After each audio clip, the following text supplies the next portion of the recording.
to week 1, day 1 of your ab program workout. This is the explanation part where I'm just going to explain to you what we're going to do in this workout. So today you're going to do a bit of an interval type thing. So you're going to set a timer, or I'll set a timer when I come to the workout, for 40 seconds of work, 20 seconds of rest. And you've got 5 exercises, 5 ab core exercises that we're going to do, and we're going to work through those twice, okay? So that's going to take our time up today for our session today. So I'm going to talk you through each exercise, explain to you a few points, things that you want to look for, and again, where needed, I'll give you some modifications to make them a little bit easier should you want to. So the first exercise we're going to do when we come to the workout is the basic crunch. So basic crunch, you're going to lie down on the floor on your back, and you want your knees bent, feet on the floor.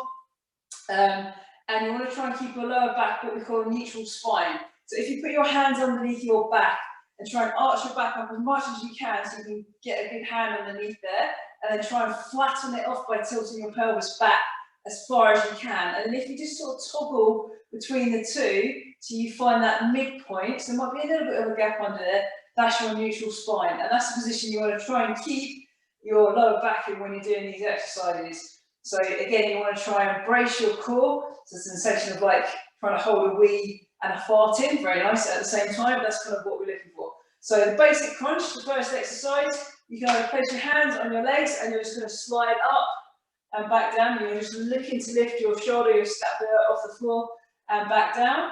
Or if you want to, you can place your hands behind your head and do the same thing, just crunching up and down.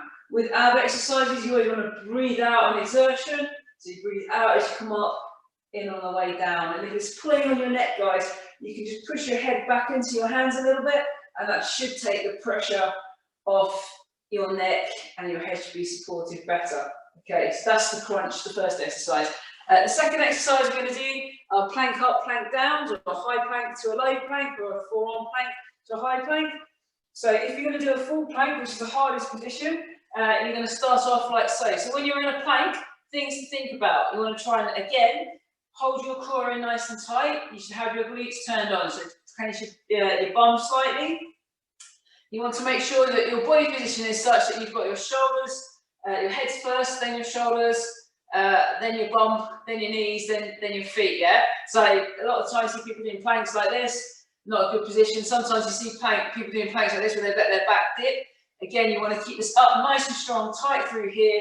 Should be a straight line down your back, as you can see in the picture here. So when we're going to do a plank up, down, what you're going to do is you're going to start from this high plank position, and then you're going to come down to the forearm position by bending one elbow and then the other elbow, and you come onto your forearms, yeah? You then come back up. It's a really good exercise for the triceps as well as your abs, and then come back down.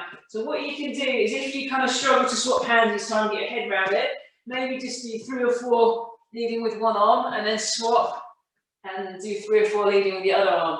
You can modify that by bringing it down to your knees. So basically your half plank position. So again, with a half plank position, a couple of things to think about is, again, you see a lot of people doing this with their bum sticking up. Again, you want to have your hips pushed forward, so you're in a straight line on your knees, yeah, so make sure that's a good position. And if it hurts your knees, what you can do is pull your heels up towards your bottom a little bit, and that should take the pressure off your kneecap. So if it doesn't feel very comfortable being on your knees, just try pulling your heels in a little bit, that should help. And then from here, you're going to go down and up. Okay, that's your position here. Plank up, plank down. So that's our second exercise. Next exercise is a reverse crunch. Very good for working your lower ab region. So again, down on your back. And again, you're going to start in this position where you've got your back in a neutral position. So again, just find that. Hold that position, tummy in tight. Knees bent on the floor. This time you want to have your hands down by your side. Okay, right close to the bottom. And again, if everything feels okay, you're going to bring both knees in and then just take them back to parallel. So not taking them all the way down to the floor, just pulling here to here. And the effort is on pulling the legs back, and then you want to control it back to this position here, tabletop position, yeah? So don't let them just flop back.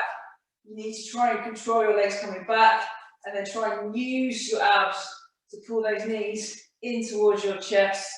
Nice and controlled. You should have your head and shoulders down, okay, in this position here. Really good. And again, a very, very good exercise. Breathing out as you pull in to work your lower abs. If that feels too much, you can change it up to having your feet on the floor, and then you're just going to bring one leg in, lower, all the way down, other leg in, lower, all the way back down. So you can just do this movement here if that feels more comfortable, if this feels too strong a position for you. Brilliant. So the fourth exercise that we're going to do is a Superman. So fantastic for working your back area, lower back. Again, glutes as well. So you're going to lie down onto your tummy this time. Okay, legs stretched out behind you, and you want your arms stretched out in front. And you want to try and keep your arms close to your ears. Yeah, so you don't want them wide. You want them close to your ears. And you're going to basically suck in that tummy again. So again, it's that position. So suck the tummy in, squeeze the glutes, and then you're going to try and lift your arms up, your chest off and your feet off at the same time. So you come into a bit of a bow position here, hold that for a second, and then lower. So it's this movement here, up and down, okay? Really good. So again, you can make that easier if you want to. You can bring your arms in and just do a back extension if that feels better. Keep your legs on the floor. And just try and lift without putting too much pressure through these arms. So although my arms are on the floor, I'm not putting too much pressure in there. Still want to try and suck your belly button in before you go each time. Okay, Superman's fourth exercise. Fifth exercise is a mountain climber. Go a mountain climber. So with a mountain climber, again, you're in that strong plank position, yeah? So again, bum not in the air, not sagging, in a nice strong line, abs tight, and then you're going to drive one leg in, take it back, drive the other leg in. Okay, so it looks like this. And you're just going to do a nice steady pace, driving one leg in, and then the other, keeping that bum down, taking the leg back to straight. Really good, mountain climbers. And that's our 5 exercises for today. Brilliant.